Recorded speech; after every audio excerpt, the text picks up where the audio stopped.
So picture this scenario, right? Because I guarantee you have been here before. Hmm. You are standing right in the middle of the filter aisle at one of those massive warehouse-style big box hardware stores. Yeah, under the buzzing fluorescent lights. Exactly. The lights are buzzing overhead, and you are just staring at this seemingly endless wall of cardboard and, pleated paper. There are, at least 8 different brands, all basically screaming for your attention. Right. And you see all these glossy stickers promising to, eradicate allergens, pet dander, mold, and even viruses. And if you are like most people, you look at those numbers on the side of the box, and you naturally assume, well, higher is better, Actually, right? totally human nature. Yeah, so you reach for the absolute highest number on the shelf. You toss that premium $30 filter into your cart, feeling pretty good about yourself, assuming you're doing the absolute best thing for your home and, your family's lungs. It really is the most natural instinct in the world. We are conditioned as consumers to believe that paying a premium for the maximum level of protection is always the responsible choice, especially when we're talking about something as intimate as the air we breathe inside our own homes.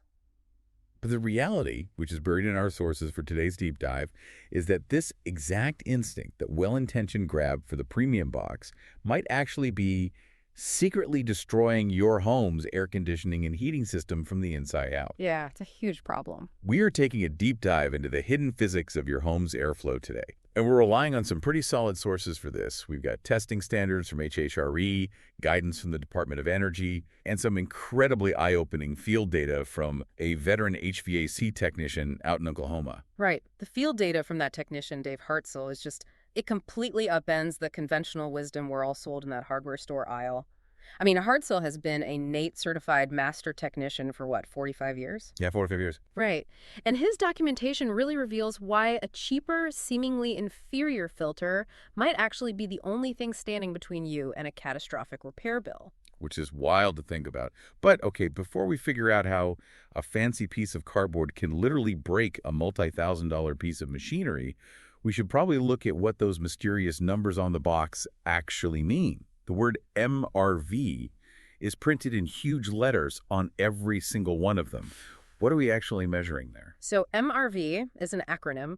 It stands for Minimum Efficiency Reporting Value. It's a scale established by the American Society of Heating, Refrigerating, and Air Conditioning Engineers. That is a mouthful. It is, which is why everyone just calls them ASHRE. But they set this up under their 52.2 testing standard.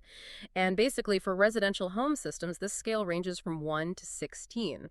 The core concept is pretty straightforward. The higher the MERV number, the smaller the microscopic particle the filter is capable of capturing. Okay, so it's basically like a net. A higher number just means the holes in the net are woven much tighter together. Exactly.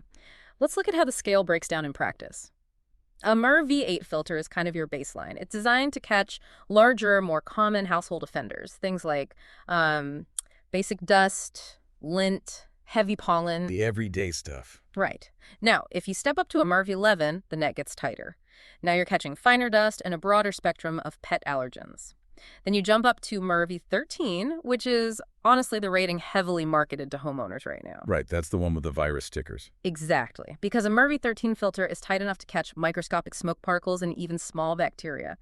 And then at the absolute top of the residential scale, MERV 16, you are essentially looking at hospital-grade filtration. It's meant to capture airborne viruses and extremely fine particulate matter. Okay, so I like to think of this whole MRV scale like a bouncer at a nightclub. A MERV 8 filter is the bouncer who just stops the big, obvious troublemakers from getting in, right? Yep. But the MRV 13 filter, that bouncer is like stopping and thoroughly patting down absolutely everyone, checking every single pocket, swabbing their shoes before they let them through the door. That bouncer analogy is actually the perfect way to understand the underlying problem here. But wait, if a MERV 13 catches smoke and bacteria, why wouldn't I automatically want the strictest bouncer at the door for my home's air? I want my air as clean as humanly possible. I don't want to breathe in bacteria if I can just buy a $30 filter that stops it. Well, it seems logical, right? But let's follow your bouncer analogy out to its natural conclusion. If your bouncer is thoroughly patting down every single person who tries to enter the club, taking 2 or 3 minutes per person, What happens out on the sidewalk? You get a massive line. Exactly. You get a massive sluggish line wrapping all the way around the block. Nobody's actually getting into the club. And in HVAC terms, this translates to a fundamental rule of fluid dynamics. Higher filtration is not free. It costs airflow. Oh, so the cost of the filter isn't just the $30 I pay at the register. The real cost is being paid by the machine itself. You hit the nail on the head. Every single step you take up that MRV scale actively restricts the air moving through your entire duct system. Because you have the same filter face area, usually just a relatively small rectangle, maybe 16 by 20 inches. Right, just that little slot in the ceiling of the hallway. Exactly. And you are asking your system's blower motor to pull the exact same volume of air through a much tighter, much denser mesh. When you do that, it raises what the industry calls static pressure, or the pressure drop, across the system. It sounds a lot like trying to drink a really thick milkshake. If you try to suck a thick milkshake through one of those tiny, narrow little coffee stirrers, your face turns red, your lungs burn, your cheeks collapse, and you barely get anything. Right. But if you drink that exact same milkshake through a nice wide straw, it flows perfectly fine. So the fancy MRV 13 filter is basically turning my home's air system into a tiny coffee stirrer. That's a great way to picture it, and the Department of Energy data backs up that milkshake analogy aggressively. If your home's HVAC system was originally designed and calibrated for a standard MRV8 filter, and you just casually slap a MRV13 filter in there because the packaging promised to catch bacteria, you will instantly cut the airflow through your entire house by 15 to 25%, just from swapping out that single piece of cardboard. Wow. 15 to 25% is a massive drop in performance. But okay, I have to push back here a little bit. We are talking about modern, highly engineered, very expensive air conditioning and heating units. Shouldn't a heavy-duty piece of machinery be strong enough to pull air through a modern filter without choking? Yeah. Why is the machine so fragile that a paper filter can cripple it? Well, it's not really a matter of the machine being fragile. It's a matter of calibration. An HVAC blower motor isn't just this infinite vacuum of power that sucks infinitely harder when it meets resistance. It is precisely engineered to move a specific cubic footage of air per minute against a specific anticipated amount of resistance. When you artificially increase that resistance by basically suffocating the intake, the system does not just run a little less efficiently. It actively enters a sequence that engineers call a mechanical death spiral. A mechanical death spiral? That sounds incredibly expensive. Oh, it is. I want to understand the actual physics of this. Walk me through exactly what happens inside that metal box in my closet or garage when that airflow drops by 25%. Okay, so the breakdown happens in stages. Let's use the cooling cycle as our example. Inside your house, you have an indoor coil called the evaporator coil. When the AC is running, that coil gets extremely cold.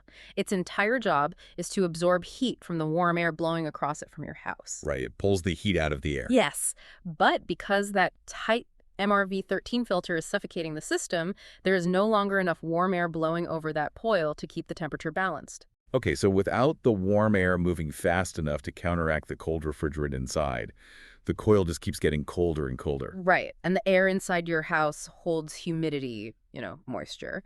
When that humid air hits the freezing coil, condensation forms, just like on the outside of a cold glass of water on a summer day. Oh, I see where this is going. Yeah. Because there isn't enough warm air to keep the coil above freezing, that condensation turns to ice. The coil literally ices up into a solid block. And now you have zero airflow. The system is completely blocked by a wall of ice. Okay, I'm following the frozen coil part. But I have always heard that filter problems ruin the outdoor unit, the big metal box sitting in the backyard. If the coil in my hallway is frozen, how does that manage to destroy the compressor sitting outside? That is where the physics of the refrigerant cycle come into play. So your system uses refrigerant to move heat. It travels inside as a cold liquid, boils into a gas as it absorbs heat from your house, and then travels back outside to the compressor as a warm gas. Got it. So liquid goes in, gas goes out. Exactly. But if your indoor coil is covered in a solid block of ice because of that suffocating filter, there is no heat being absorbed. The liquid refrigerant never boils into a gas, so liquid refrigerant starts traveling back down the line to the outside compressor. And the compressor is only expecting gas. Compressors are designed to compress gas, right? Not liquid. Think about a plastic medical syringe. Like a normal shot. Yeah. If you pull air into a syringe, put your finger over the hole, and push the plunger, the air compresses. It squishes down. But if you fill that same syringe with water and try to push the plunger, it won't move. You physically cannot compress a liquid. Oh, man. So when liquid refrigerant hits the outdoor compressor, it's called liquid slugging. The compressor tries to compress an incompressible fluid, and Yeah. this violently damages the internal valves, causing the compressor to short cycle, meaning turning on and off rapidly until it essentially rips itself apart. Oh, wow. So the outside unit destroys its own valves because it is trying to compress liquid, and the liquid is only there because the inside unit couldn't get enough air to boil it, and it couldn't get enough air because of the tiny holes in the premium filter. That is a crazy chain reaction. It is, and it gets worse. While the compressor is destroying itself outside, that indoor blower motor is still desperately trying to push air through a frozen coil and a suffocatingly tight filter. Because it is working against incredibly high static pressure, the electrical draw just spikes. The motor runs significantly hotter than it was engineered to run, basically baking its own internal components. Yeah. Ultimately, the motor burns out and dies a premature death. Wow. So a homeowner thinks they are being like a highly responsible adult. They are buying the premium, virus-catching $30 filter to clean their family's air. But in reality, they're actively suffocating their own machinery. A system meant to clean the air is now running at half throttle, failing to cool the house, and quite literally tearing itself apart from the inside. It is a massive unintended consequence. And what our sources reveal is that this mechanical suffocation doesn't just happen at a uniform rate everywhere. Geography and your local environment act as a massive accelerant to this system destruction. And this is where Dave Hartzell's 45 years of field data from Oklahoma really changes the equation. Yeah, let's look at that field data, because the sources highlight that central Oklahoma presents a highly unique environmental challenge compared to places like, say, a high-altitude suburb in Colorado or a coastal city. Right. The environmental variables in central Oklahoma are incredibly harsh on HVAC equipment. You have this potent combination of factors all hitting the system at once. First, there's the ubiquitous fine red clay dust that is easily picked up by the high wind. Oh yeah, that red dirt gets everywhere. Exactly. Then you have brutal drought conditions during the long summers that dry out the topsoil and turn it into just airborne powder. And you also have the broader geology of the agricultural wheat belt, which adds massive amounts of organic particulate matter like wheat chaff and pollen into the ambient air. The source material notes something staggering about this. A standard MRV-8 filter installed in a home in Kingfisher, Oklahoma, will load up with dust and clog twice as fast as that exact same filter installed in a home in Tulsa or Dallas. The air is just fundamentally thicker with debris. And that rapid loading changes everything about how a homeowner has to treat their air system in that environment. But hold on, this feels like a glaring contradiction to me. If I am living in an area where the air outside is completely packed with red clay and agricultural wheat dust, isn't that the exact scenario where I desperately need the MRV-13 filter? If the air is visibly dirty, I should be trying to protect my lungs as much as possible, right? Why on earth would a lower, weaker rating be better in a dustier environment? It totally sounds like a paradox, but think back to the mechanical death spiral we just talked about. If you put a tight, restrictive MRV-13 filter into a system in a highly dusty environment, it doesn't just filter the air, it turns into a solid wall of red clay almost immediately. Because the mesh is so fine, the dust bridges the tiny gaps in a matter of days. Once it clogs, your static pressure skyrockets, your airflow plummets to near zero, and the death spiral begins in weeks, not months. You aren't actually getting clean air because the system is completely choked off. It physically can't push any air into your living room at all. So the filter is so good at its job that it basically commits suicide by dust and takes the blower motor down with it. Pretty much, yeah. So what is the winning strategy here? If buying the best filter ruins the machine, how do we actually keep the air clean and the AC running at the same time? The actionable solution requires a shift in how we think about maintenance. According to Hartzell's field data, the change interval matters far more than the MRV rating on the box. Consistently changing a less restrictive filter will vastly outperform neglecting a highly restrictive one. Okay. Like a basic MRV-8 filter that is changed diligently every 60 days will keep your air cleaner and your system much healthier than a premium MRV-13 filter that you leave in the wall for 6 months. Let's lay out the exact playbook based on this field data. For most central Oklahoma homes, or honestly, any home in a similarly dusty agricultural environment, the standard fix is to use a basic 1-inch thick filter rated at MRV-8 or at the absolute most, MRV-11. Right. And the schedule is strict. You change it every 60 to 90 days during the heavy dust season in the summer, and every 90 to 120 days in the winter when the air is clearer. That is the baseline for keeping the machine alive and functioning exactly as designed. But there is an exception. If a listener has severe allergies, asthma, or a genuine medical need for high filtration if they truly require that MERV 13 level of microscopic cleanliness, there is a correct way to achieve it without destroying the system's static pressure. Okay, how do you get the strict bouncer without causing the massive line out the door? Surface area. The single best indoor air quality investment you can make is having a professional upgrade your system's ductwork to accommodate a 4-inch or 5-inch thick media cabinet. So not just a little 1-inch slot. No, much bigger. Instead of sliding a flat 1-inch filter into the wall, you are installing a filter that is pleated so deeply it looks like a giant paper accordion. If you unfold those pleats and lay the paper flat, the total surface area is massive compared to a standard filter. Okay, I see where this is going. Because the paper is folded so many times, the air has way more places it can pass through. That massive surface area allows you to use a tighter MERV11 or MERV13 material, capturing all the tiny allergens, but providing so many distinct pathways for the air to flow that the pressure drop remains incredibly low. You get the strict filtration, but instead of the bouncer checking people through one door, he has 10 doors open simultaneously. The air keeps moving. That makes total sense. That completely solves the airflow physics problem. But looking through these notes, there is a darker side to the HVAC industry regarding these thick cabinets. The source material outlines what we can only really call the salesman trap. Yes. This is perhaps the most critical financial insight from Hartzell's data. When you are having a brand new, expensive HVAC system installed, some salesmen will purposefully push a high MERV filter as a premium upgrade. They sell it hard as a health benefit for your family, catching viruses and pet dander. Sounds great on paper. It does, but they only sell you the 1-inch filter version. They don't offer to upgrade the ductwork to that 4-inch media cabinet to actually handle the pressure drop. Because upgrading the metal ductwork is expensive and what might cost them the sale if the quote is too high. Exactly. But they know exactly what that 1-inch MERV 13 filter is going to do to the static pressure of the new unit. They know the physics. They know that running a highly restrictive filter on a standard system will slowly suffocate the blower motor and put intense stress on the compressor through that liquid slubbing we talked about. Wow. They know the homeowner will run that shiny new system into the ground in roughly 5 years. That is wild. The homeowner thinks they're getting top-tier air quality, but they are just setting a 5-year timer on their new machine. And when the system predictably fails early, the homeowner doesn't blame the filter. They think it was just bad luck or, a faulty part.